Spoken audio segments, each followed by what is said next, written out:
Le damos gracias al Señor esta mañana, hermanos, por estar nuevamente participando de esta preciosa reunión, de esta preciosa comunión, como es la vida de la iglesia. Amén. Gloria a Dios. Ustedes saben que hoy es un día muy importante. Amén. Sí saben que hoy es un día muy importante, ¿verdad? La palabra del Señor dice que este es el día que hizo Jehová. Así que es muy importante porque este día nosotros lo hemos apartado para consagrarnos hacia el Señor. Amén. Así que esta mañana les quiero dar la bienvenida a cada uno de ustedes una vez más a participar de la vida de iglesia. También quiero dar la bienvenida a nuestros hermanos que están por Zoom. Son bienvenidos esta mañana. Es una bendición, es un gozo, un privilegio a través de este medio digital poderles apreciar, poderles mirar, observar que nuestros hermanos están ahí acompañándonos, teniendo comunión con nosotros. Y a través de la distancia, hacerles llegar nuestro más cariñoso saludo. Quiero saludar a mi hermana Laura Marín en España. Bienvenida, hermana Laurita. Dios le continúe bendiciendo. Amén. Saludamos en Alemania a la familia Martín Acuña. Dios bendiga a la familia Martín Acuña. Amén. En Italia saludamos a nuestro hermano Angelo Molina. Dios le bendiga, hermano Angelito. Dios le bendiga. Gracias por estar con nosotros esta mañana.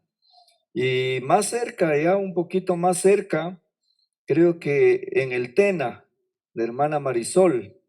Hermana Marisol está con nosotros esta mañana también. Bienvenida, hermana Marisol. Amén. Y a nuestra hermana Olguita, que le veo sonriendo ahí, también le damos la bienvenida.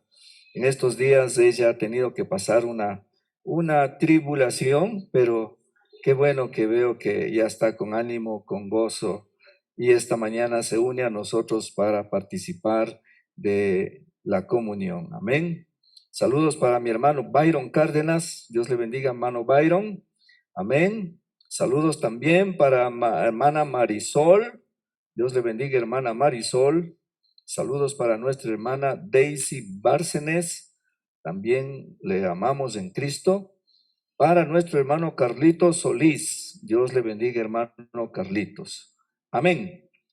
Y bueno, estamos nuevamente aquí después de haber tenido un tiempo de oración. Hemos orado por este país que necesita mucho de la gracia y la misericordia del Señor, hermano. Y esperemos que el Señor hoy nos ayude en algo, porque la condición en la que se encuentra nuestro país es bien deplorable. Estamos pero bajo un espíritu de corrupción terrible. Como dije, comenzando desde el más grande hasta el más pequeño, todos solamente pensando en cómo enriquecerse, en cómo robar, yo no sé. Que Dios tenga misericordia. Esperemos que el Señor tenga misericordia de nuestro país. A mí me duele cuando yo veo hermanos que salen con la esperanza que tal vez en otro país van a resolver su problema. Pero déjenme decirles en esta mañana, no es la solución irse a otro país. Si quieren ir, vayan, no hay problema, pero recuerden que quien puede ayudarnos a salir adelante es el Señor, el Señor. Amén. Así que si hay alguien que cree que yéndose a otro país ya se resolvió todo su problema, probablemente, porque la palabra de Dios dice que Dios concede las peticiones de nuestro corazón. Probablemente, si su necesidad son las cosas materiales, probablemente Dios le va a dar y le va a dar mucho más. Pero lo triste es que en cambio lo espiritual, eso, lo espiritual, no lo van a conseguir quizás en otro país. Amén. Eso es lo triste. Que siendo que aquí hay abundancia de pan, porque este es Betania, casa de pan, habiendo abundancia de pan, me refiero no al pan material, sino al pan espiritual. Sin embargo, para nosotros, como aquella multitud, aquella que le seguía al maestro, dice que habían 5,000 hombres, sin contar mujeres y niños. El Señor les dio de comer, multiplicó peces y panes, les dio de comer. Dice que como satisfacieron su barriguita, entonces empezaron a buscarle al Señor. Estaban felices que sin trabajar hay alguien que les dé de comer. Bueno, ese no es el propósito de Dios. La palabra de Dios dice que el que no trabaja, no coma. Eso dice la palabra del Señor. Y de hecho, el Señor también dijo que con el sudor de la frente íbamos a conseguir el pan material. Bueno, la semana anterior había hablado referente a lo que aconteció en la nación de Israel y les había manifestado que esto que está ocurriendo allá tiene mucho que ver con la palabra del Señor. En la vida cristiana, como iglesia, Dios nos provee de dos cosas: lo profético y la enseñanza doctrinal apostólica. Por eso la Biblia dice que Dios puso apóstoles y profetas. Toda iglesia local, para que pueda crecer espiritualmente, necesita de estas dos cosas, Esto es como si habláramos del colegio, usted como que fuera un colegio técnico y usted quiere aprender una profesión. Usted va al colegio técnico y le dan materias que tienen que ver con matemáticas, física, química, esas cosas. Y por otro lado, le dan taller. Entonces, la vida de la iglesia es muy parecida.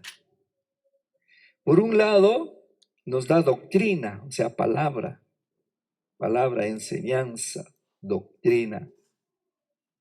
Pero por el otro lado, Dios nos da lo profético.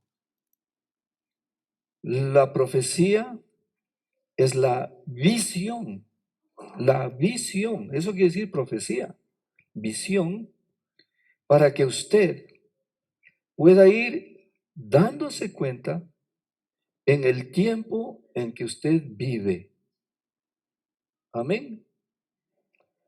Si solamente recibiéramos enseñanza, doctrina acerca de lo que es la salvación, acerca de la obra que Dios está haciendo en cada creyente de transformación, todo eso, sí, excelente.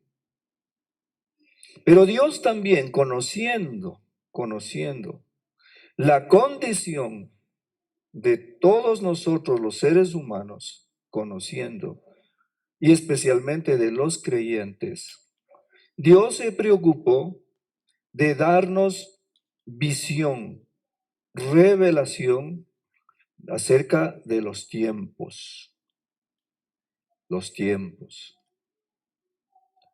Y lo que está sucediendo, les dije la semana anterior, en Israel, me temo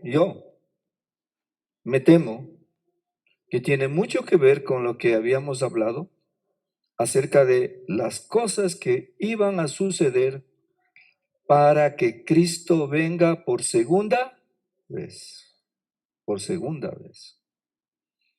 Hablar de esto es profecía. Profecía.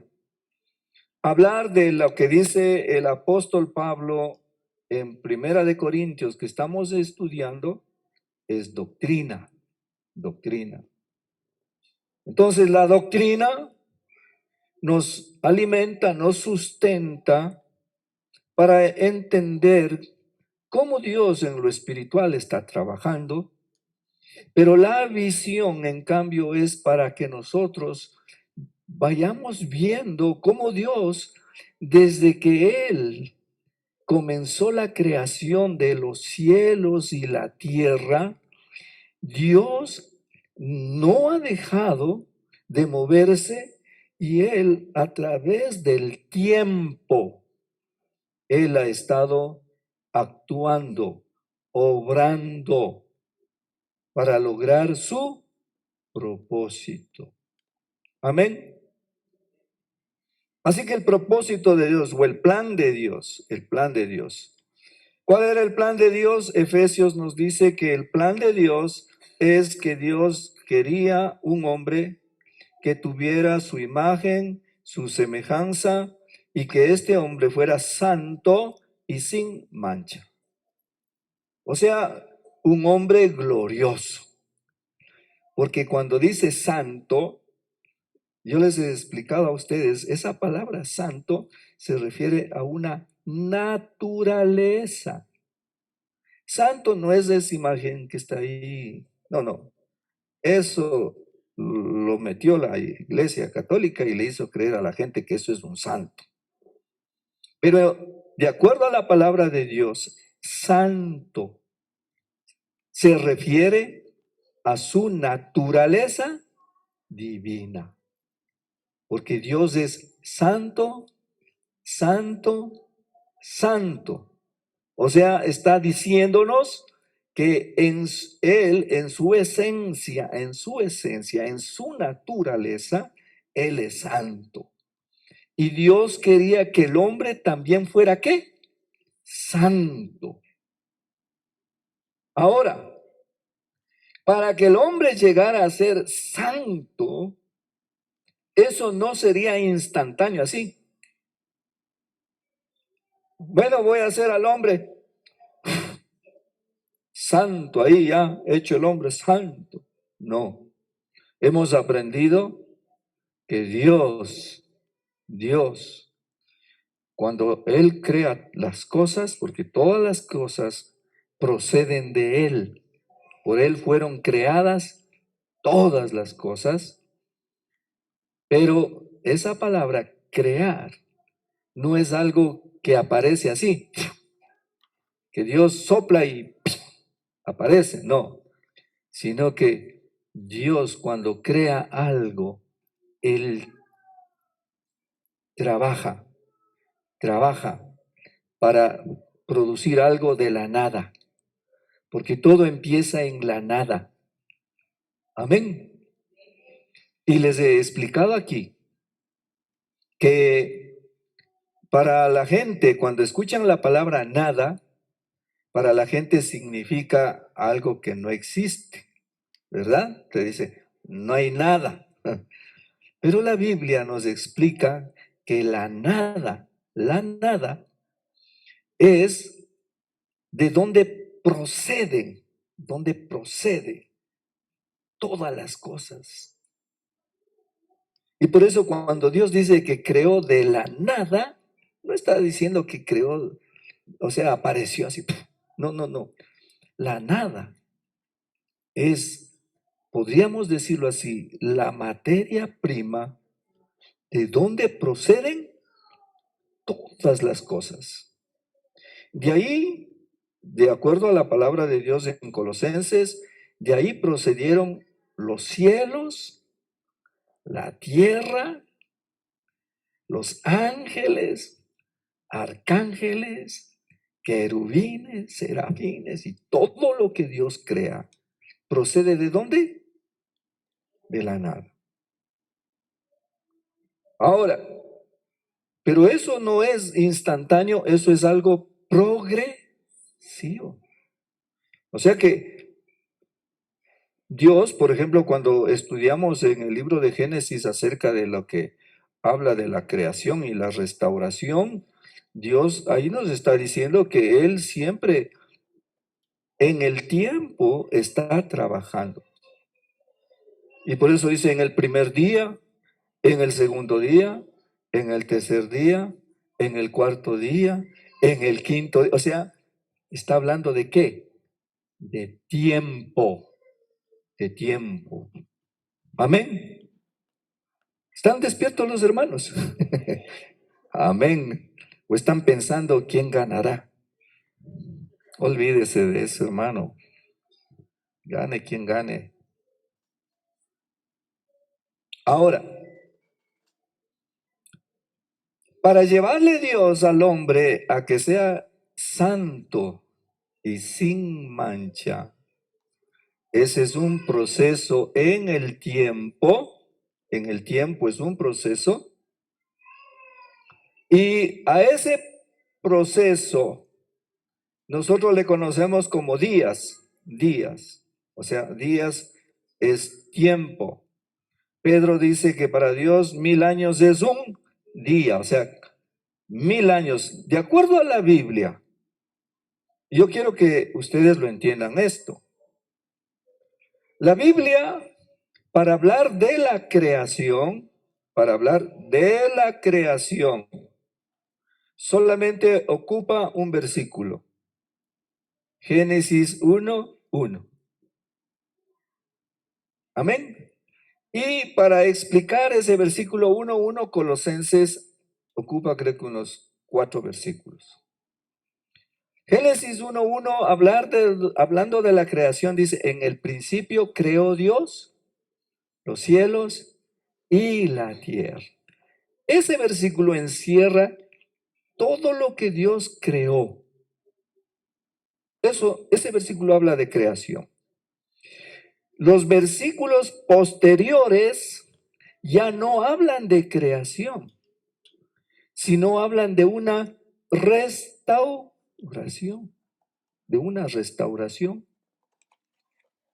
Lamentablemente, la Biblia, cuando fue traducida, los que tradujeron la Biblia pusieron títulos. En los diferentes pasajes pusieron títulos y unos títulos acertaron, pero otros títulos confunden. Amén. Confundieron. Y en mi Biblia, por ejemplo, cuando comienza la Biblia, lo primero que le pusieron un título que dice la creación. ¿No es cierto? La creación. Y comienzan desde el versículo 1 hasta que termine el capítulo 1. Y entonces todo el mundo piensa, oh, todo ese capítulo habla de la creación. Error. Debido a eso es que hay mucho encuentro entre los científicos y los cristianos. Porque los cristianos dicen que Dios creó los cielos y la tierra en 6 días, mientras que los científicos hablan de millones de años, ¿sí o no? Entonces ahí viene la discusión. ¿Quién tiene la razón? ¿Los científicos o los cristianos? Entonces los cristianos dicen, yo creo la palabra de Dios y punto. Aquí dice que Dios creó los cielos y la tierra en 6 días y punto. Yo creo eso. Bueno, les estoy diciendo para que no cometan ese error, les estoy diciendo que el libro de Génesis, el capítulo 1, versículo 1, ahí habla Dios acerca de ¿qué? De la creación. Los versículos posteriores hablan de una ¿qué? Restauración. Porque el versículo 2 dice, y la tierra estaba desordenada y vacía, y el Espíritu de Dios se movía sobre la faz del abismo y todo eso. El versículo 2 está hablando que la tierra que Dios había creado,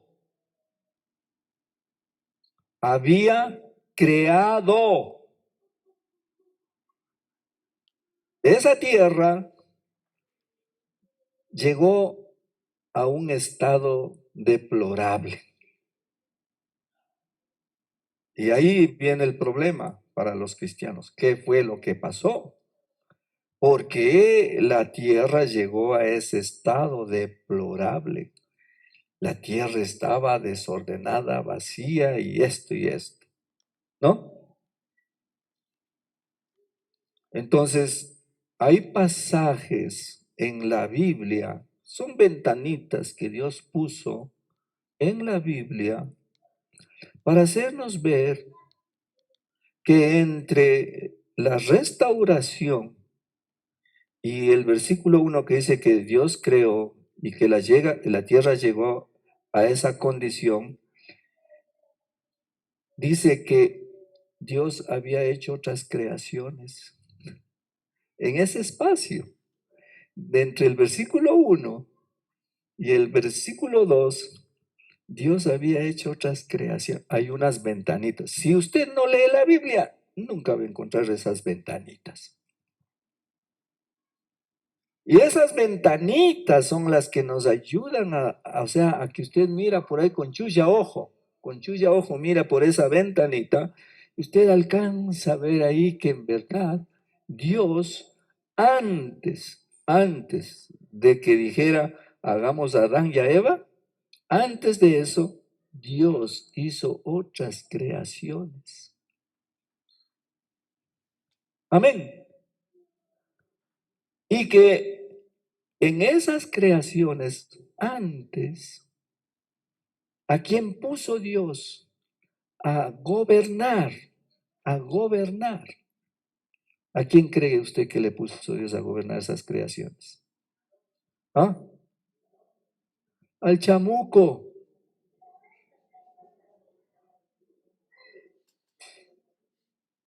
Y por eso es que la Biblia, en esas ventanitas dice que él corrompió la tierra.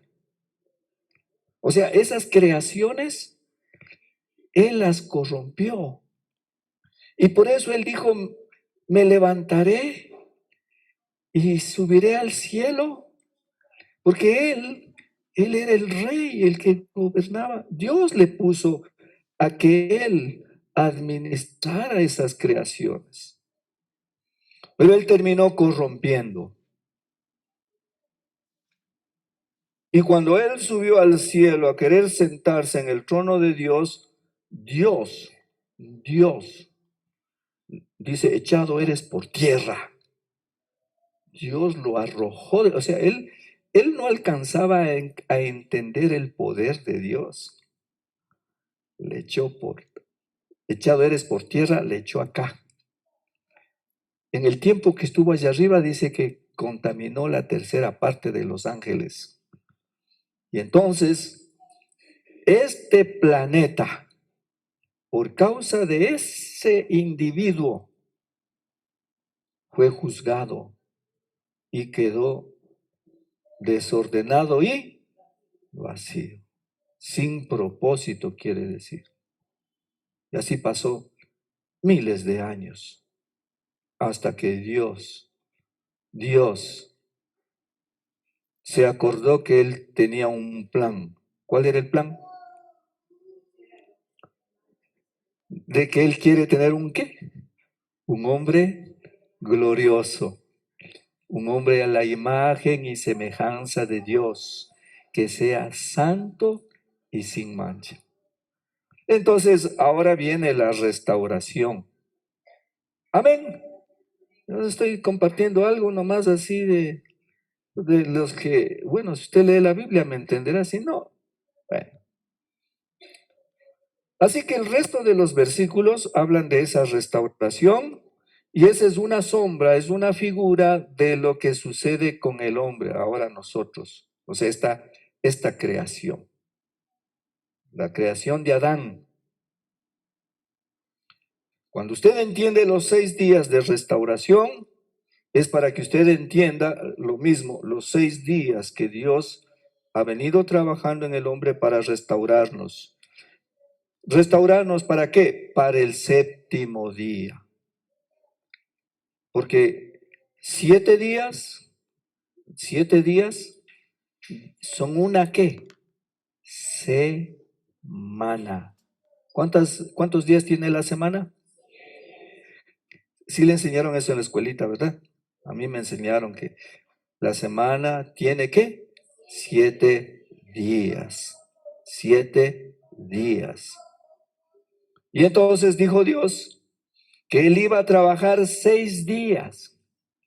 6 días iba a trabajar. Mire, la gente cree que cuando habla ahí en los 10 mandamientos estaba Dios preocupado tanto de que usted, no. Él está anunciándonos lo que él iba a hacer.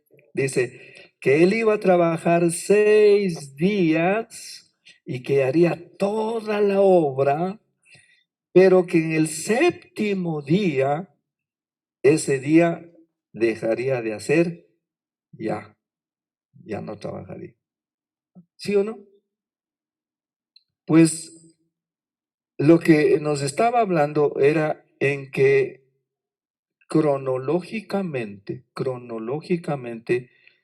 Dios en 6,000 años desde Adán hasta acá, Dios iba a trabajar en nosotros para alcanzar la meta que es el hombre glorioso.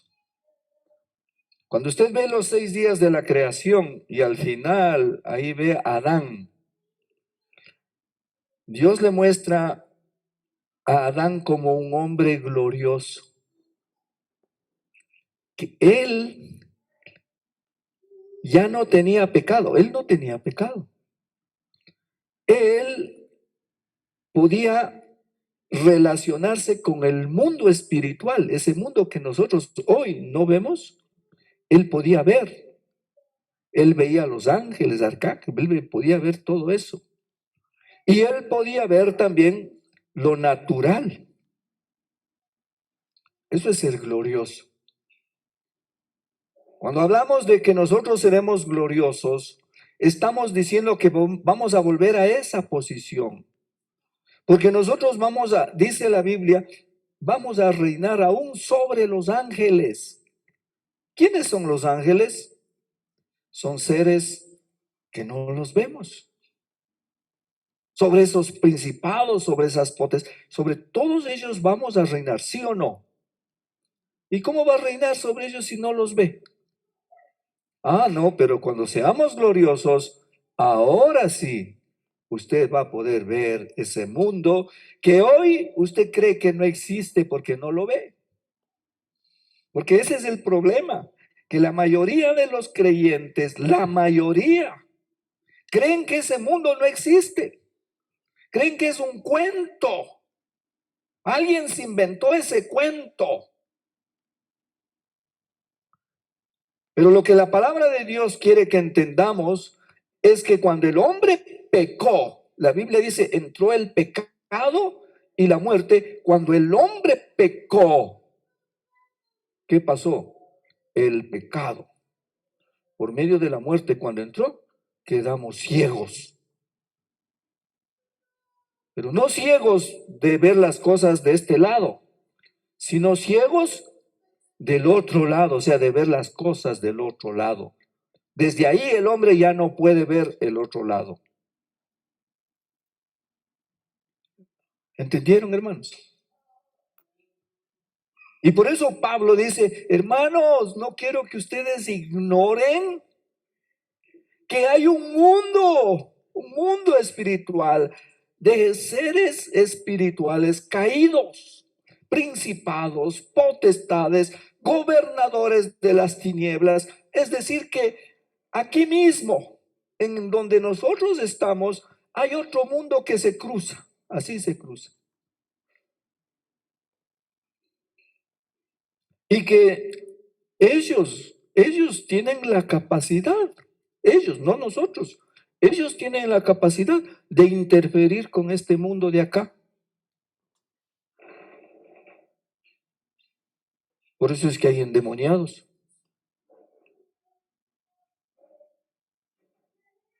Por eso es que los príncipes de maldad, porque de acuerdo a la Biblia, fíjense, de acuerdo a la Biblia, en este mundo terrestre que nosotros vivimos y que está otro mundo interfiriendo, hay un gobernador, dice, de las tinieblas, hay alguien que gobierna. Imagínense. Y ese que gobierna es el que le gobierna al presidente de Ecuador. Yo les he dicho a ustedes, yo no entiendo. ¿Cómo puede ser posible? Vea, yo con 1 millón, pónganse ustedes a pensar si tuvieran $1 millón. Con $1 millón, ¿usted se sacaría el aire trabajando? ¿Qué haría? Con $1 millón, creo que me compraría una casita, un carrito y pudiera ponerme un negocito. Con $1 millón y viviría tranquilo. ¿O no?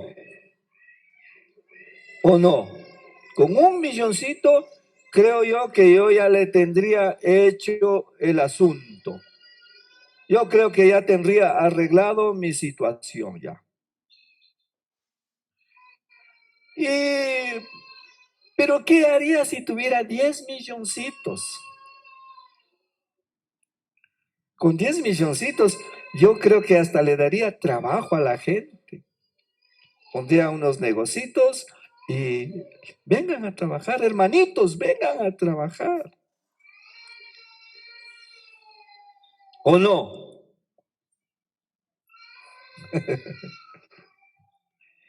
Pero la pregunta es, ¿qué haría usted si tuviera 1.000 millones? ¿Puede usted imaginarse 1.000 millones? 1.000. Estamos hablando de 1.000 millones. La deuda externa del Ecuador creo que anda por los 30.000, millones de dólares, algo así que el Ecuador le debe al Fondo Monetario, o sea, de todo el país endeudados con el Fondo Monetario. Ahora, yo le pregunto a usted, ¿qué haría usted si tuviera solo 1.000 millones? Ahora, pónganse a pensar lo que les voy a decir. Y a mí a veces me acusan de que como que yo ando metido en la política. Solamente yo lo que quiero es que ustedes entiendan. ¿Puede usted pensar que haría Correa con 70.000 millones de dólares? ¿Qué es lo que le acusan que dice que se robó del país?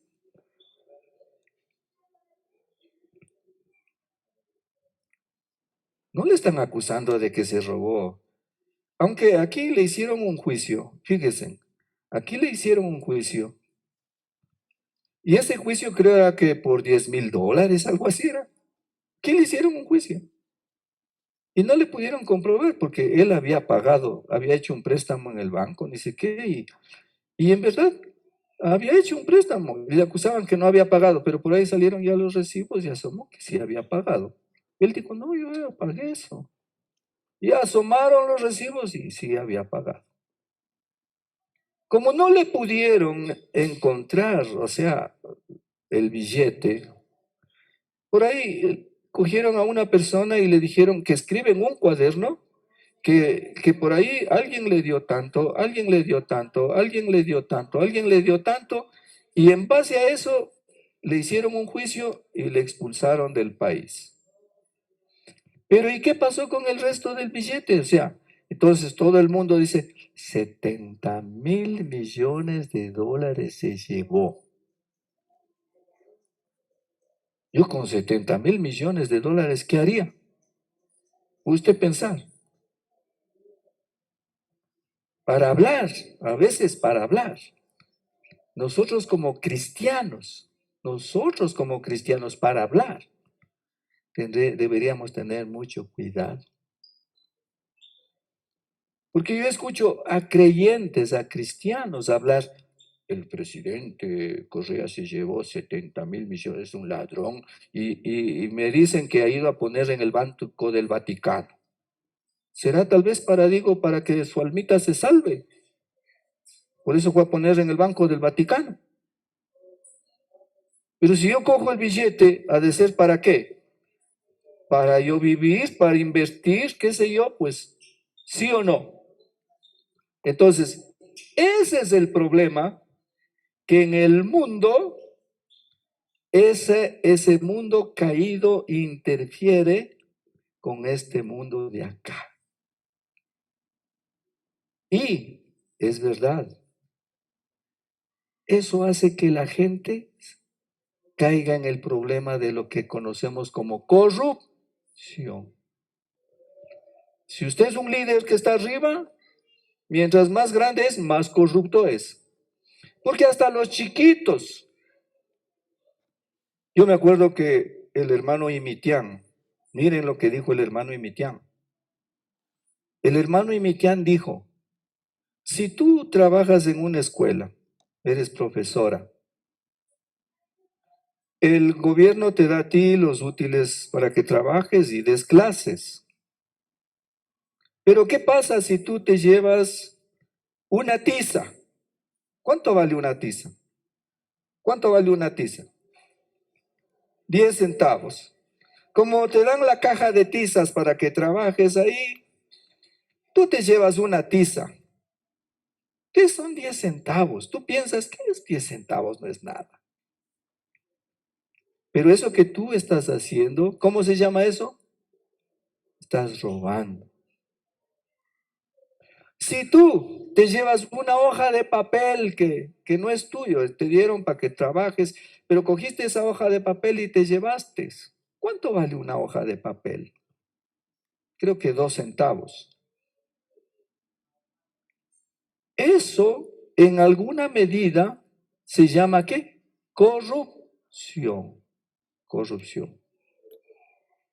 Entonces, aunque ustedes no lo crean, en el Ecuador, hablemos de nuestro país, en el Ecuador, aún los cristianos somos influenciados por esas cosas tan pequeñitas, tan insignificantes, que aún nosotros somos arrastrados a hacer esas cosas.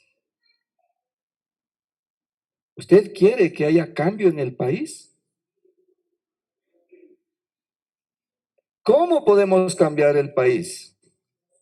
El día en que nosotros, como cristianos, estoy hablando de cristianos, empecemos a practicar la vida cristiana.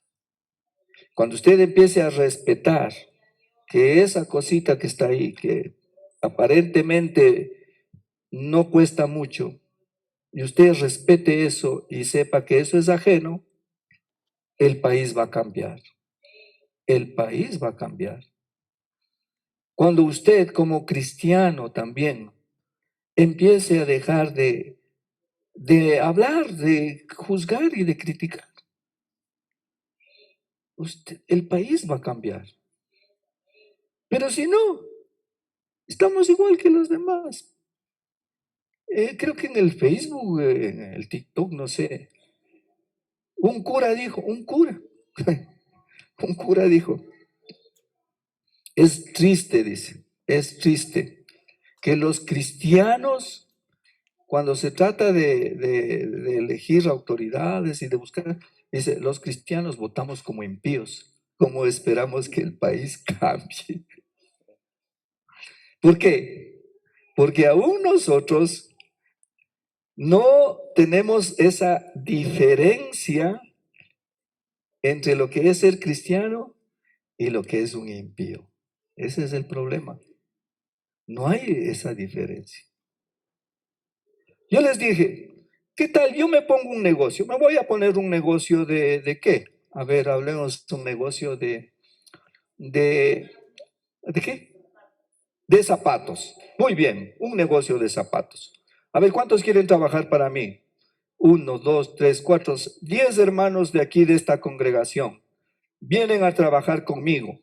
Muy bien, yo les contrato. Ahora, pero ¿saben qué? Yo le digo, tienen que quedarse hasta trabajar, hasta terminarme el trabajo hoy. Usted ya cumplió sus 8 horas, pero tienen que quedarse porque me tienen que terminar el trabajo, tengo que entregar sus zapatos. Ustedes tuvieron que quedarse por lo menos unas 2 o 3 horas más trabajando. Muy bien. El día de la paga. Ahora yo lo que hago es, ¿cuánto es el sueldo básico? La ley dice 400, ¿cuánto? 50. Aquí está tus 450, aquí está tus 450, y usted dice, ¿y las horitas esas que me hizo trabajar extras? ¿Y ese tiempo extra que me hizo pasar unas malas noches también? Vea, si usted quiere seguir aquí en el trabajo, mejor cierre la boca. Porque yo me busco otro. Y usted, estoy hablando de cristianos. Así trabajan los mundanos, pero los cristianos no, pues. Pero yo conozco cristianos que tienen negocios, que a sus empleados les hacen trabajar y trabajar. Ellos son los jefes, por supuesto. ¿Y cuál es cómo se llama, la base o el fundamento, no? Es que yo estoy poniendo la plata, pues. Por eso yo soy el jefe.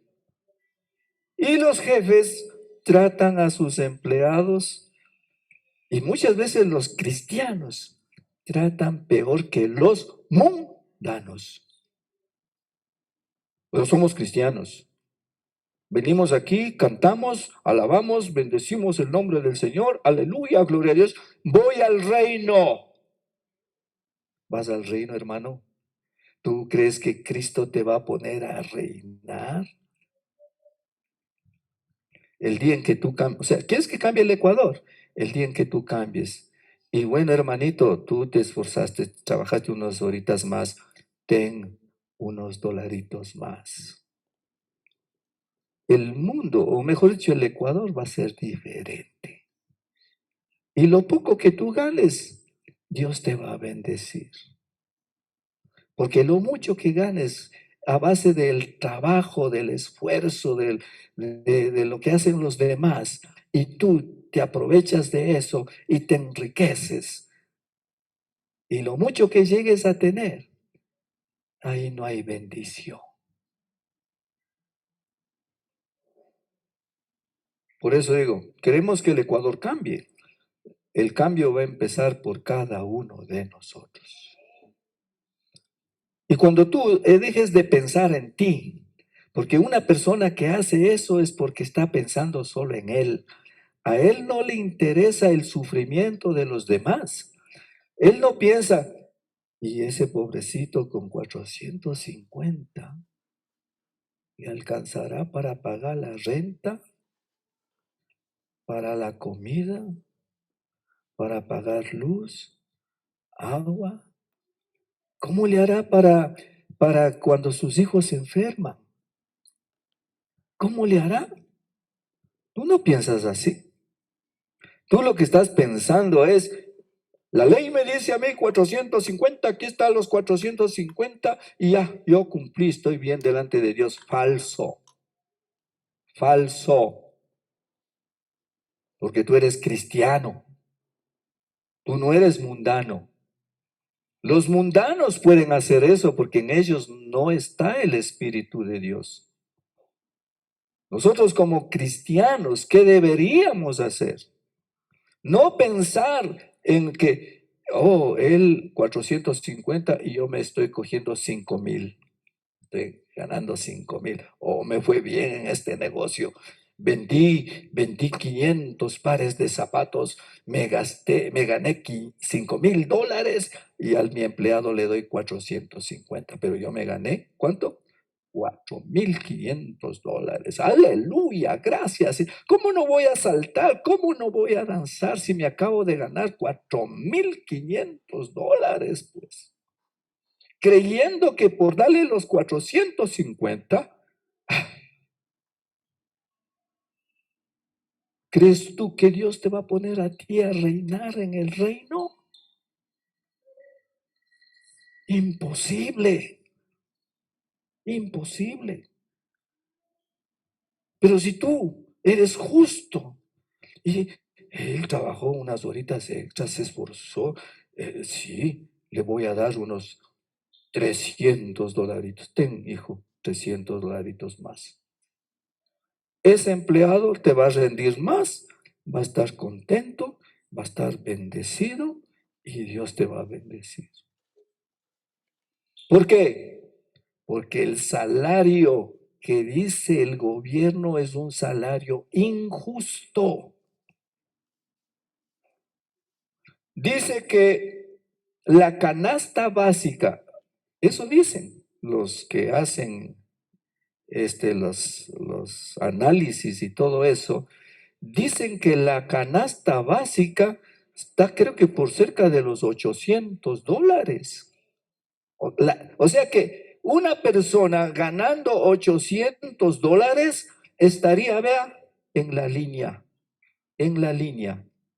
ganando, suponiendo $800. Tiene para pagar la renta, esto, lo otro, y poder con su familia llevar una vida normal. Nada de excesos, no es que con $800 me vuelvo pelucón. Tú te vas a volver pelucón si estás perjudicando a tus empleados. Tú sí te vas a creer pelucón.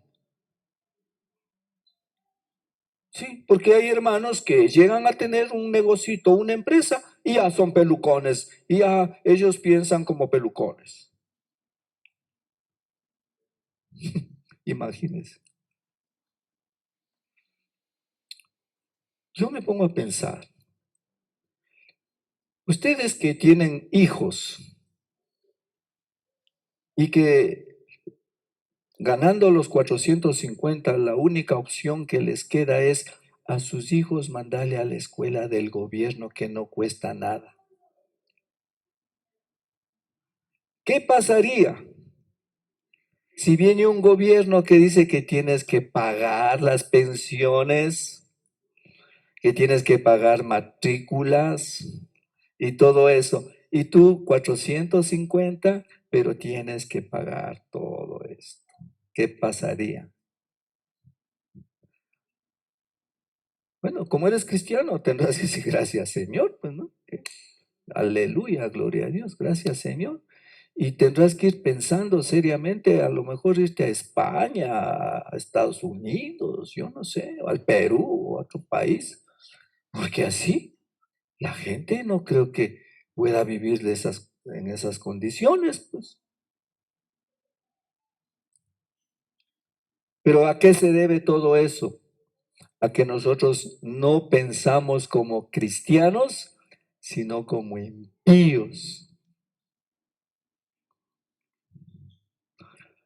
Para que ustedes tengan una idea, porque esto no va a ser la primera vez, siempre vamos a tener elecciones, o sea, Dios nos va a probar, porque para mí las elecciones, el elegir un candidato X, es Dios probando nuestro corazón. No es el voto, es Dios probando nuestro corazón, o sea, ¿cómo pensamos? ¿Cómo pensamos? Yo les dije alguna vez, yo he tratado de ponerme en los zapatos de un candidato y he dicho, si a mí me dieran la oportunidad de llegar a ser un presidente, ¿qué haría? ¿Qué haría? Y yo creo que ustedes también deberían ponerse en esos zapatos, ponerse a pensar. Si a ustedes tuvieran la oportunidad de llegar a ser presidente o presidenta, porque ahora las mujeres también pueden ser, ¿qué harían? Tú solamente gobernarías para que tu familia y todos estén, pero ve bien, ¿qué importa los chibuleos, los de allá del campo? Esos se mueran allá. ¿Tú gobernarías de esa manera? Esa es la idea. Entonces, cuando uno se pone en esos zapatos y dice, a ver, ¿qué haría? Entonces, ahora lo que yo hago es, trato de ver, pues, de los que están ahí, que dice, yo voy a hacer esto, yo voy a hacer lo otro, yo ofrezco esto, yo ofrezco lo otro. Entonces, yo digo, por lo menos que en algo compaginemos, que si es de chibuleo, que si es pelucón, que tendré que ver que alguien por lo menos traiga un poquito de justicia, lo que se llama la justicia social. Lo que solamente la gente que entra a gobernar en este país, que entran solamente a llevarse el billete, ya, pues, o no les duele a ustedes. Seguramente por eso es que seguimos teniendo esos presidentes que nos siguen choreando, pues,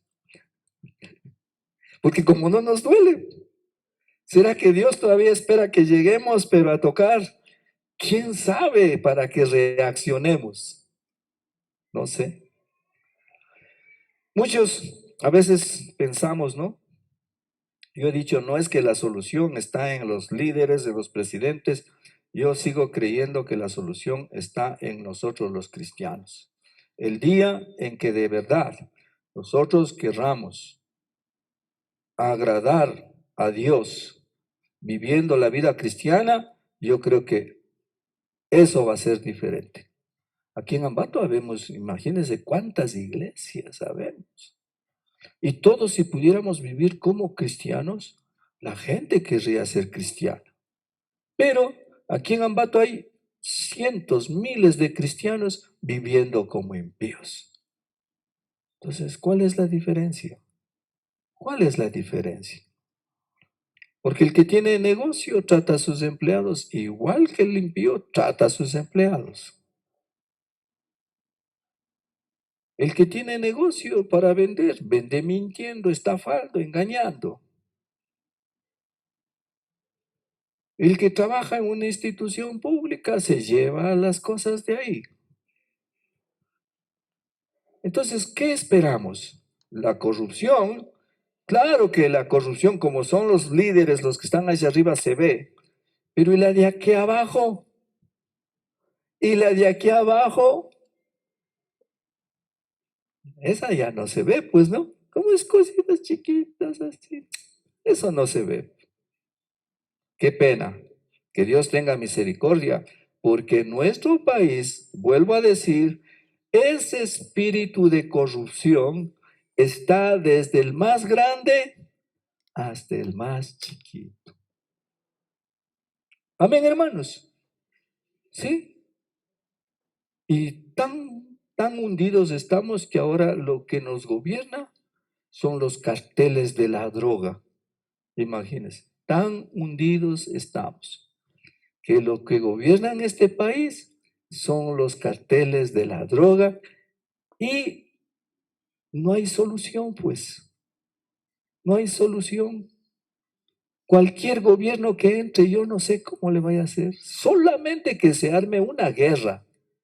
Solamente que salgan, pero la gente a darse bala con esa gente, drogadictos y todo eso. Ahí pienso que tal vez. Pero así con palabras, olvídese. Esto no se arregla. No es que, vea, ni Trump le arregla al Ecuador. Si Trump viniera acá de presidente, él no le arregla al Ecuador.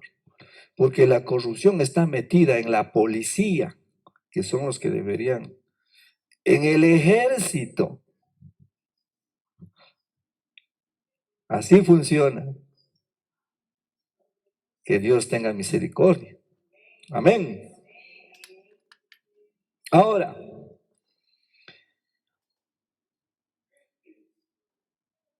la, la época que nos ha tocado hoy vivir, yo considero y sigo pensando seriamente que es la época o como dice la Biblia, la generación que a lo mejor vamos a recibirle a Cristo. Hermanos, es muy posible que nosotros seamos la generación que le vamos a recibir, ¿qué? A Cristo. Tal vez ustedes han leído la Biblia y cuando dice que Cristo viene otra vez, como que suena medio de fantasía. Y por eso no, como que no le creemos mucho, que suena como de fantasía. ¿Y cómo será eso?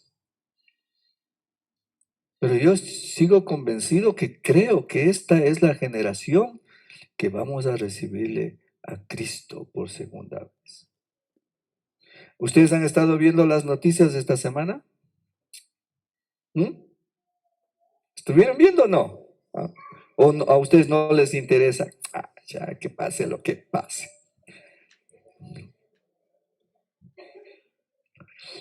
Leímos aquí que Dios dijo que iba a levantar a las naciones y le pondría a esas naciones en contra de quién. ¿Y si han leído, han oído las noticias? Irán, Siria, Turquía, eh, creo que Arabia Saudita y muchos otros países se han levantado y ya le están amenazando a Israel. La cosa se está poniendo bien bonito, hermanos. No sé, yo digo, ¿no? Si Israel, yo les dije a ustedes, si Israel gana esta guerra, porque ya salieron los israelitas, ahorita sí, contra los palestinos en Gaza, salieron ya a barrer. Si ellos terminan imponiéndose, respiren. Gracias, Señor. Todavía hay chance. Todavía hay que, hay chance. Pero, naturalmente, esto no es de la noche a la mañana. Esto va a ir poquito a poquito caldeándose esto. A mí me llamó la atención en las noticias. ¿Sabían ustedes que en estos días Israel iba a firmar, creo que con Arabia Saudita, un pacto de paz? Y sabe, lo que a mí me sorprendió es que uno de los líderes judíos dijo que los israelitas estaban contentos. Dice, estábamos contentos porque ya habíamos hecho paz con Egipto, habíamos hecho paz con unos cuantos países árabes, habían hecho paz y ahora íbamos a hacer paz con Arabia Saudita y eso, no como decir, qué lindo ya. Por fin creo que vamos a vivir tranquilos. Y la Biblia dice, cuando digan paz y seguridad, vendrá repentina destrucción. Y todo el mundo, ese versículo ha salido, como ustedes no le creen, a la luz. Porque todo el mundo dice, ¿y qué no iban a tener? Y de pronto, fíjese en lo que acaba de pasar. Fíjese en lo que acaba de pasar. Cumpliéndose la palabra. Cuando digan paz y seguridad, vendrá ¿qué? Repentina destrucción.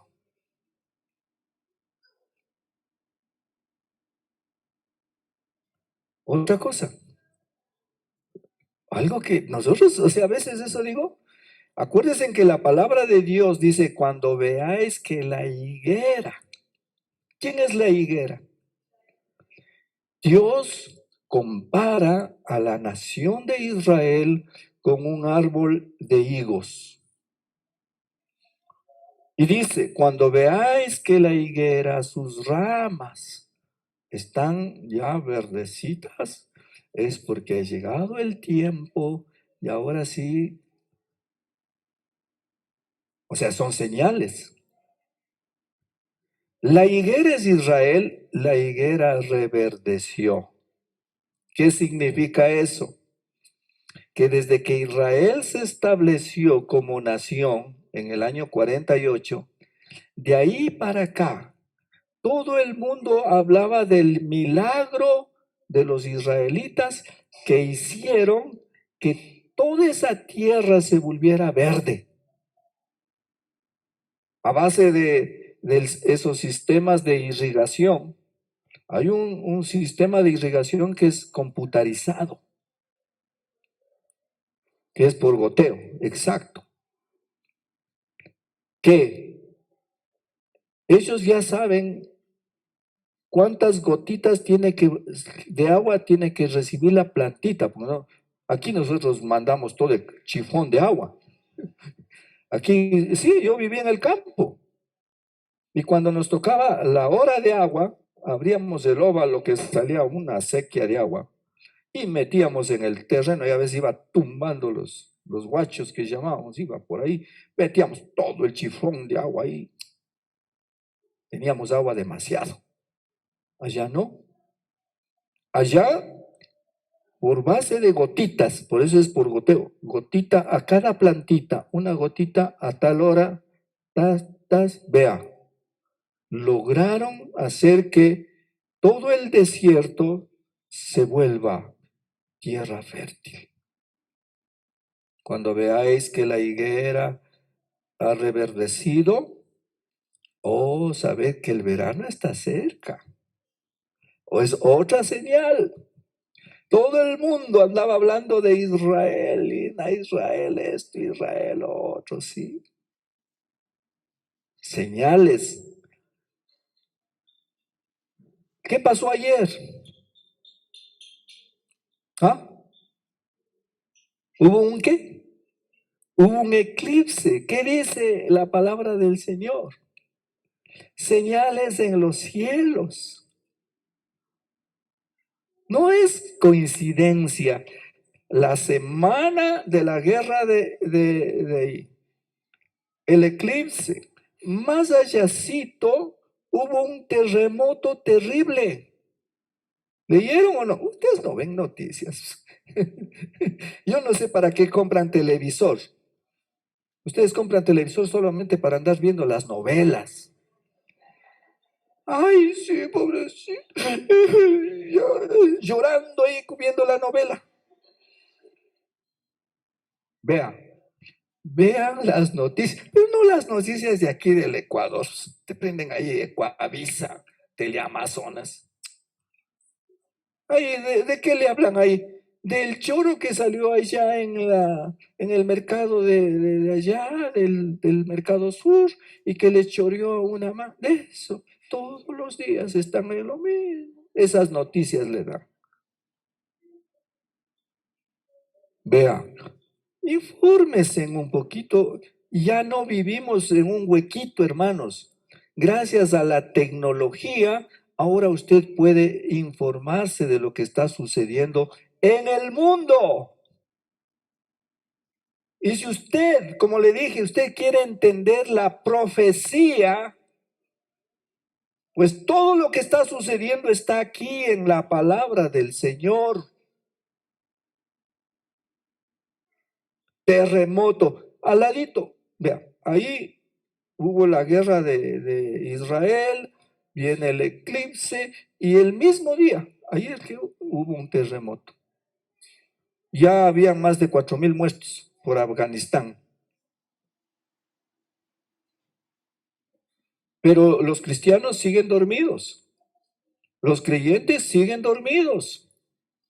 Como aquí en Ecuador no nos pasa nada todavía, estamos nosotros pensando que aquí no pasa nada, todo está bien. No, hermanitos. Algo que también me sorprendió, y ustedes no sé, eso digo, los que ven las noticias. El pueblo de Israel estaba celebrando la fiesta del Sukkot, que era la fiesta de las cabañas, que es una de las 7 fiestas. Sin embargo, para que ustedes se den cuenta, sin embargo, había muchos judíos jóvenes, que como no creen en el Dios de Israel,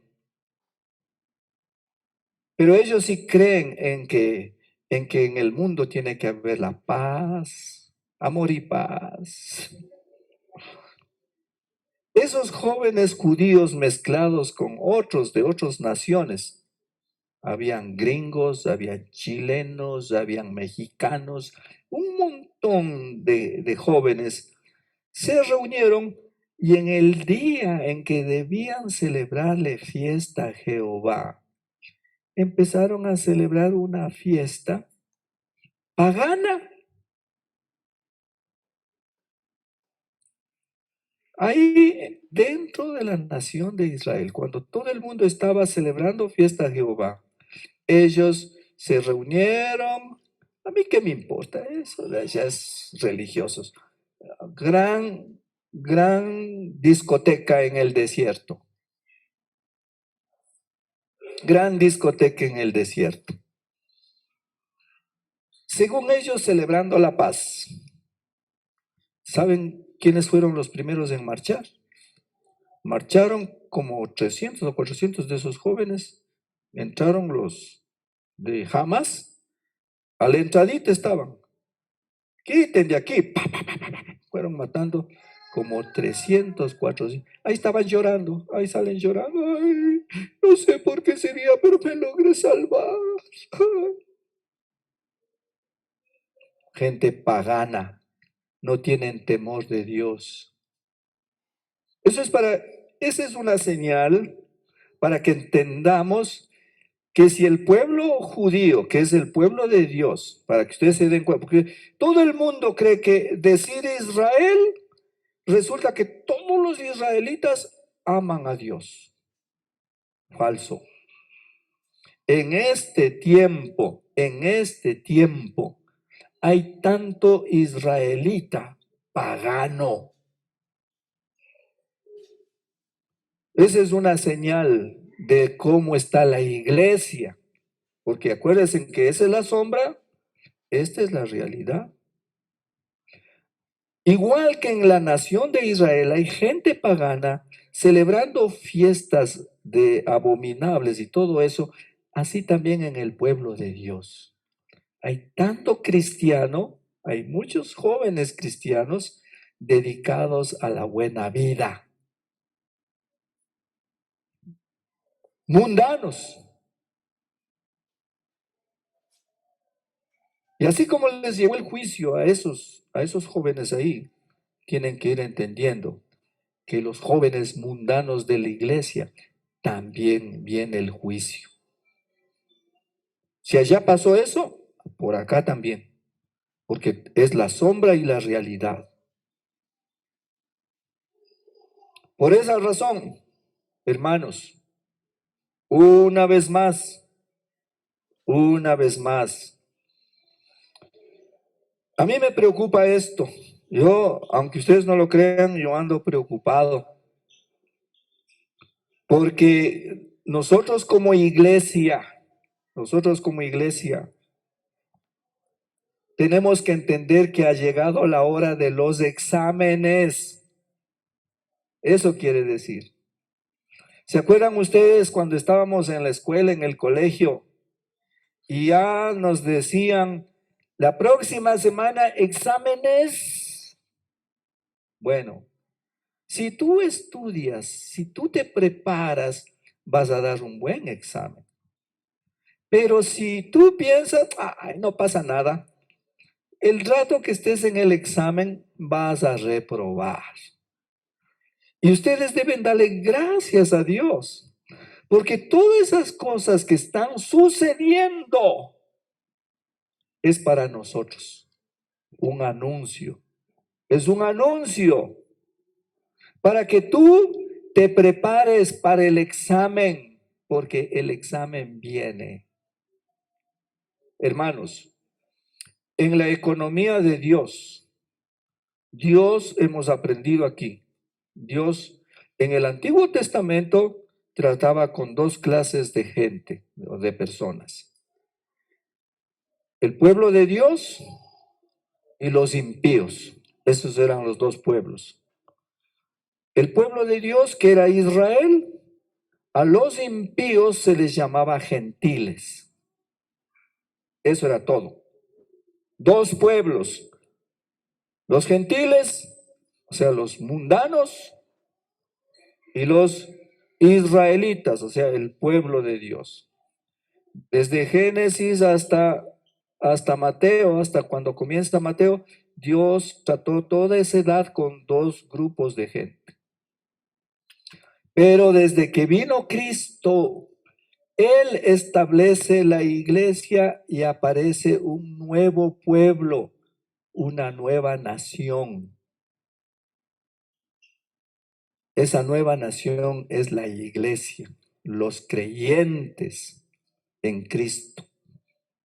Entonces, toda la edad del Nuevo Testamento, que se conoce como la edad de la gracia, durante toda esta época Dios ha venido trabajando o tratando con estos tres grupos de gente, ya no con dos, sino con tres. Los gentiles, o sea, los mundanos, los gentiles, los que no conocen a Dios, los judíos, los de Israel de allá, el Medio Oriente, y ahora la iglesia, tres grupos de gente. En la economía de Dios, cuando el Señor dijo, cuando vean esto, entonces el fin ha llegado. El fin que habla ahí en Mateo está hablando del fin de la edad, no del mundo. Claro que los traductores pusieron el fin del mundo, pero lo que está diciendo ahí es que esta edad de la gracia tiene un límite y llega el tiempo en que se acaba esta edad, el límite, la edad de la gracia. Y al concluir esta edad viene un juicio. Y yo les he dicho que juicio no es nada negativo. El juicio tiene su lado negativo y positivo. Entonces, ¿qué va a hacer Dios al finalizar esta edad? Dice, el juicio comienza por casa, ¿verdad?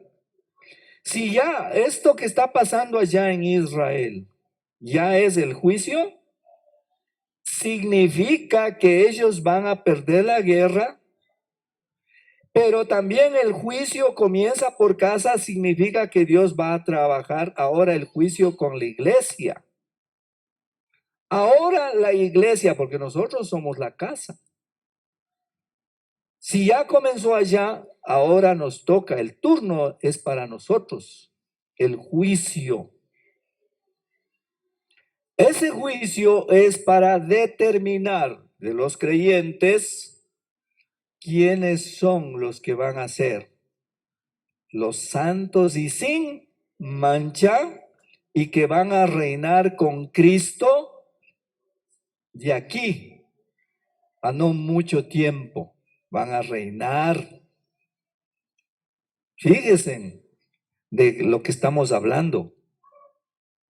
Vamos a reinar.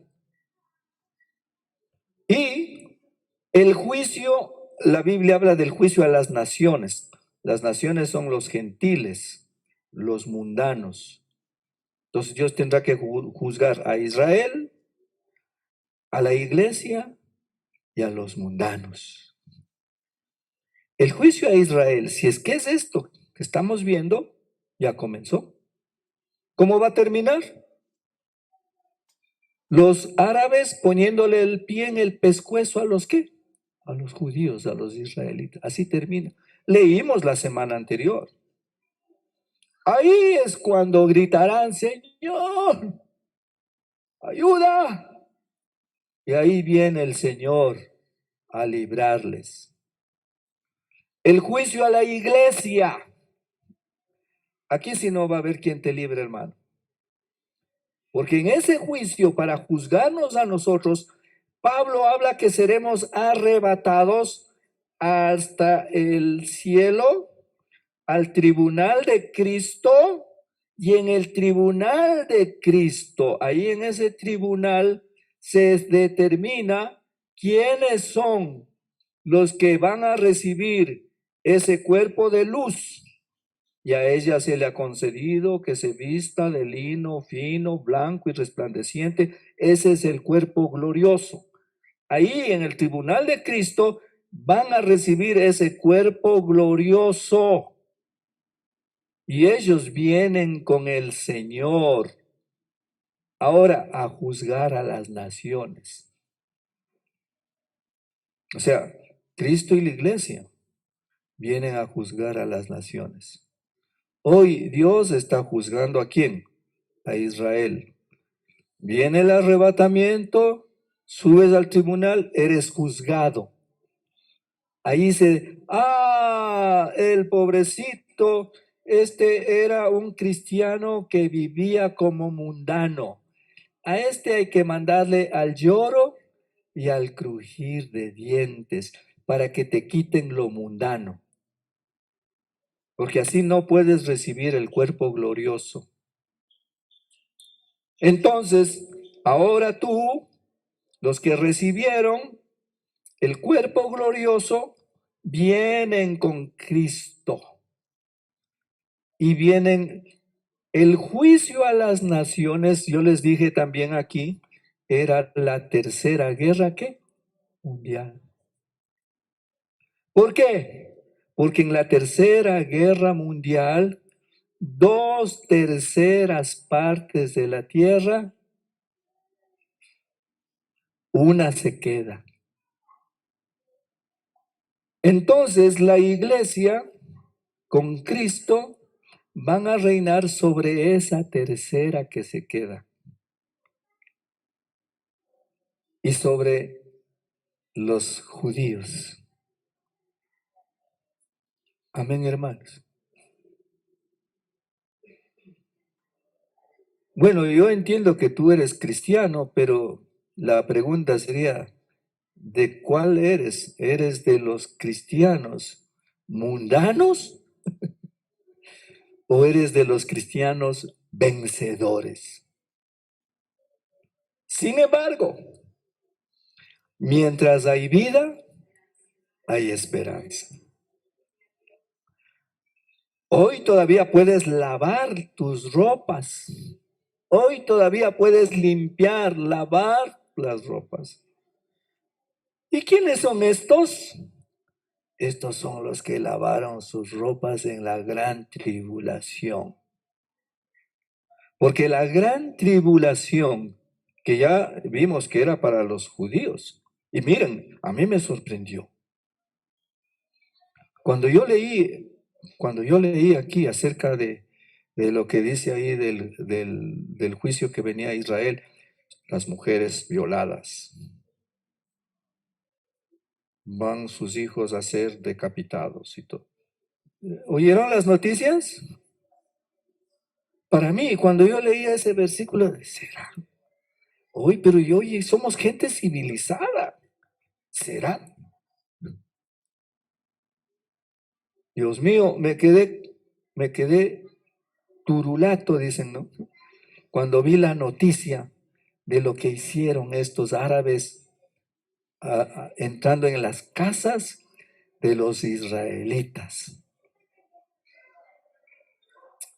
Por eso es que están tan amargados los judíos, están tan amargados, que la única manera de que su amargura se les quite es haciéndoles polvo a todos estos árabes. Porque nunca se ha visto eso, hermano. Nunca se ha visto eso. Fíjese, la palabra de Dios, te lee, parecería, pero esto es bárbaro. ¿Eh? Ahí está, cumplida, cumplida. Por eso, yo digo, ahorita es tiempo ya de prepararse para los exámenes, hermanos. ¿Tú quieres seguir viviendo como hasta ahora has venido viviendo una vida Bueno, sí, yo soy cristiano, de vez en cuando cantas un corito, una alabanza, das una ofrendita y aleluya, gloria a Dios. ¿O de verdad quieres consagrarte al Señor? ¿Deja de ser mundano? O sea, ya olvídate, ya no estés haciendo tantos planes en las cosas del mundo. El Señor dijo, busquen primeramente el reino de Dios y su justicia. Pablo dice, poned la mirada en las cosas de arriba, de las que están en los cielos, no en las de la tierra. Pero muchos todavía seguimos pensando que la solución es irse a Estados Unidos. La solución está acá. No, la solución está arriba, hermano. Pon tu mirada arriba. Ya esos problemas se te van a terminar porque a lo mejor Cristo viene y hasta aquí llegamos. Hasta aquí llegamos. Y el banco se quedará con la deuda, pues a mí qué me importa. El problema es que tú cuando llegues arriba, esa deuda va a aparecer también. Pero si tú estás cumpliendo, estás pagando, no te preocupes. El Señor conoce tu corazón. Porque si ahora tú estás endeudado y dices, ya Cristo viene, entonces ¿para qué le voy a pagar? El Señor conoce tu corazón. Dios quiere que actúes como cristiano, como hijo de Dios, hasta el último. Si hoy te tocaba pagar la letra y antes de eso el Señor te arrebata, pues gloria a Dios. Ya, se acabó el problema. Usted es la que decide, hermana Teresita.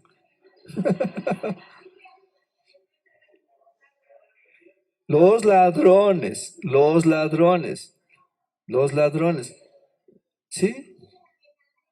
A veces nosotros nos endeudamos. Tener una deuda no es ser ladrón. ¿Quién ha dicho eso? Que tener una deuda sea ladrón. No sé de dónde salga esa doctrina, pero yo lo que sé es que la Biblia lo que dice es que si algo debes, tienes que pagar. Eso sí dice que cualquiera que se haya endeudado tiene que pagar. Eso sí dice. Esa es la doctrina de la palabra. Pero no dice que el que debe es un ladrón. No dice eso. Así que yo creo que, ¿cuántos les debo por aquí? ¿Hay alguien al que le deba? Pues si no le debo, pues gloria a Dios. Amén. Pero si hay alguien al que le debo, diga, hermano Luchito, usted tiene una deuda conmigo, hágame acuerdo, yo me sé olvidar. Yo me sé olvidar, en serio. Por eso digo, si alguien me prestó y le debo, pues hágame acuerdo, porque a lo mejor ya me olvidé. Y usted anda pensando, oye, este hermano no me paga.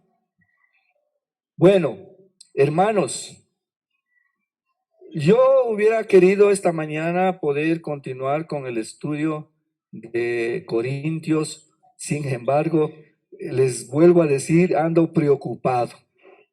Ando preocupado y más preocupado por ustedes que por mí.